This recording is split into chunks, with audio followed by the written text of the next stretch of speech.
এমন কোনো রাজা নেই যে চিরকাল রাজা থাকে। আবার এমন কোনো প্রজা নেই যে সে চিরকাল প্রজা থাকে। এমন কোনো পতিত জমি নেই যেখানে মোহ তৈরি হয় নাই।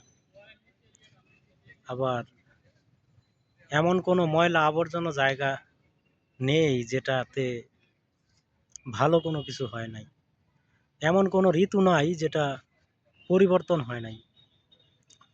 তো পরিবর্তন আপনার জীবনের সব কিছুরই পরিবর্তন হবে। আজকে আপনার কাছে যা আছে কালকে আপনার কাছে নাও থাকতে পারে।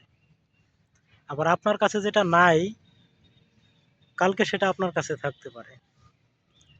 তো বিষয় হচ্ছে যে যদি আপনার কাছে কোনো কিছু থাকে তাহলে সেটা হচ্ছে আপনার কর্ম।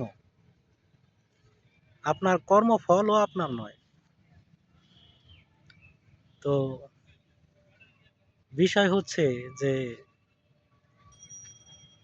যে কর্মে আপনি আছেন একমাত্র সেই কর্মটাই শুধু আপনার। আপনার এই ভালো কর্মের যদি ভালো ফল প্রাপ্তি হয় সেটাও কিন্তু আপনার নাও হতে পারে।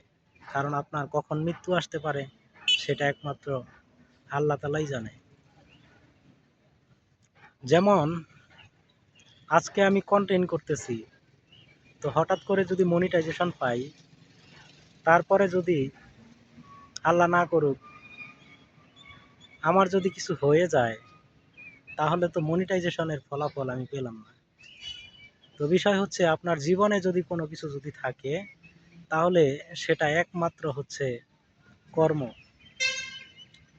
আর এই কর্মের পরে যে পরিবর্তন আসবে সেই পরিবর্তন আপনাকে নিজের সঙ্গে মানায় নিতে হবে। আপনি সেই পরিবর্তনকে স্বাগতম জানান। তো আপনার পরিবর্তন যদি খারাপ হয় তাহলে ভয় পাওয়ার কিছু নাই।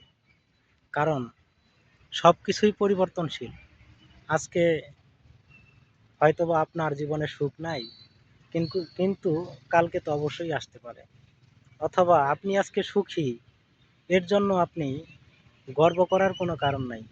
কালকে হয়তোবা আপনি দুঃখীও হতে পারেন। তো সর্বোপরি কথা হচ্ছে যে আপনার জীবনে যদি কোনো কিছু থাকতেছে তাহলে হচ্ছে সেটা হচ্ছে আপনার কর্ম।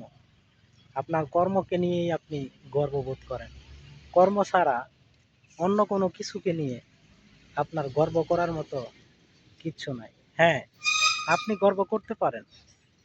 যদি আপনি মানুষের জন্য কোনো কিছু করতে পারেন তাহলে আপনি সেই জিনিসটা নিয়ে গর্ব করতে পারেন।